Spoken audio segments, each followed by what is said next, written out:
Un patient qui a une voie accessoire, c'est ce qu'on appelle un supervolf. Donc vous voyez cet aspect d'irrégularité, cet aspect d'accordéon au niveau de la largeur des QRS. C'est quoi le supervolf?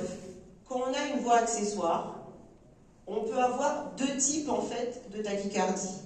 Soit vous avez ce qu'on appelle une tachycardie orthodromique qui va descendre par le nœud, qui va remonter par la voie accessoire, c'est une tachycardie orthodromique. Soit vous allez avoir aussi une tachycardie, mais là j'en ai pas parlé, à QRS un peu plus large, qui va descendre par la voie accessoire et qui remonte vers le nœud, qui est toujours une tachycardie régulière. Mais des fois, si votre patient passe en fibrillation atriale, et on sait que la fibrillation, les syndromes de Wolff-Parkinson-White, on risque de faire de la fibrillation atriale plus importante que dans la population générale, et bien vos patients qui ont une fibrillation atriale, l'influx électrique va passer par le nœud, mais en même temps par la voie accessoire. Et si votre voie accessoire, vous aviez un topo juste après sur le Wolff-Parkinson-White, si votre voie accessoire est très perméable, et bien vous pouvez avoir un risque de fibrillation atriale rapide qui risque de dégénérer en fibrillation ventriculaire. Donc comment réduisez-vous ce trouble du rythme? Choc électrique d'emblée, les molécules autorisées et celles qu'il ne faut surtout pas utiliser. Alors on fait un choc électrique si la tolérance hémodynamique est mauvaise.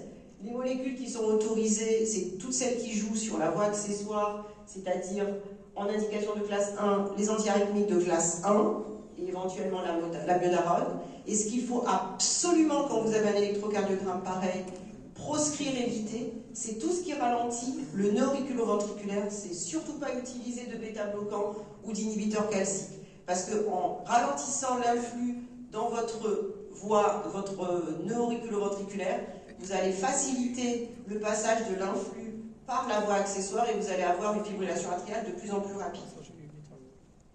Donc voilà, les différentes localisations, je ne vous en parle pas. Et mon dernier cas clinique, homme de 68 ans, asthénie, dyspnée depuis quelques jours, notion de cardiopathie ischémique avec antécédent d'infarctus, se présente aux urgences pour état de choc avec fréquence cardiaque à 190 par minute.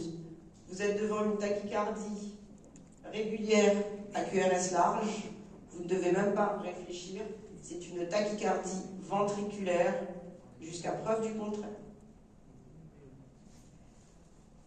Le diagnostic de tachycardie ventriculaire sur un tracé comme ça de tachycardie à QRS large, plusieurs éléments. On peut avoir, je vais vous montrer ce que c'est, sur une tachycardie comme ça, des captures et des fusions, de la dissociation auriculo-ventriculaire, et voilà.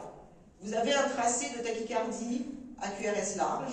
Si vous voyez que vous avez des fusions c'est quoi? C'est un mélange entre un QRS normal et un QRS de tachycardie ventriculaire. Donc c'est des complexes qui sont un peu moins larges que vos complexes en tachycardie ventriculaire. Ça signe la tachycardie ventriculaire comme la capture. Alors la capture, c'est carrément des QRS fins qui sont en fait interpolés entre des QRS larges. Ça signe le diagnostic de tachycardie ventriculaire. Autre élément qui signe le diagnostic de TV, c'est la dissociation auriculo-ventriculaire, c'est-à-dire que vous allez voir, là où vous avez les flèches, en fait, des accidents qui correspondent à l'onde P sinusale, alors que vous avez un tracé qui est avec des QRS larges en tachycardie. La conduite à tenir, alors, si la tachycardie est mal tolérée, bien sûr, choc électrique, sinon ensuite, les recommandations, alors ils nous disent quand même d'utiliser en première intention les manœuvres vagales, parce qu'une manœuvre vagale, ça permet, comme je vous ai dit, de ralentir le nœud auriculo-ventriculaire, et si on n'arrive pas à ralentir le nœud auriculo-ventriculaire, soit par des manœuvres vagales, soit on peut même utiliser la striatine, c'est que c'est pas une tachycardie qui se passe au niveau de l'oreillette ou du nœud, mais c'est une tachycardie qui provient des ventricules. Les manœuvres vagales et les ralentisseurs du nœud ne font rien sur une tachycardie qui provient des ventricules. Voilà. En conclusion, les bons réflexes devant une tachycardie, donc toujours faire des tracés 12 dérivations longs. Vous laissez défiler votre papier à électrocardiogramme pour voir si devant une tachycardie à QRS large, vous avez des fusions, bien voir si vous avez la dissociation AV, vous laissez défiler pour faire les manœuvres vagales, pour avoir la fin de la tachycardie ou le ralentissement de la tachycardie devant une tachycardie à QRS fin. Donc vraiment bien analyser l'électrocardiogramme en tachycardie. Ne pas oublier aussi d'analyser l'électrocardiogramme en rythme sinusal parce que vous pouvez voir que vous avez une voie accessoire ou que votre patient est en fibrillation atriale. Si la tachycardie est mal tolérée, qu'elle soit à QRS fin ou à QRS large, il faut prévoir une cardioversion externe. Et donc dans les tachycardies à QRS fin ou large, il faut privilégier tout ce qui peut ralentir, ce que je vous ai dit, le nœud auriculoventriculaire pour vous permettre d'avoir un diagnostic. Et ne pas se lancer sur l'injection de médicaments et de faire une sauce et une association d'antiarythmiques.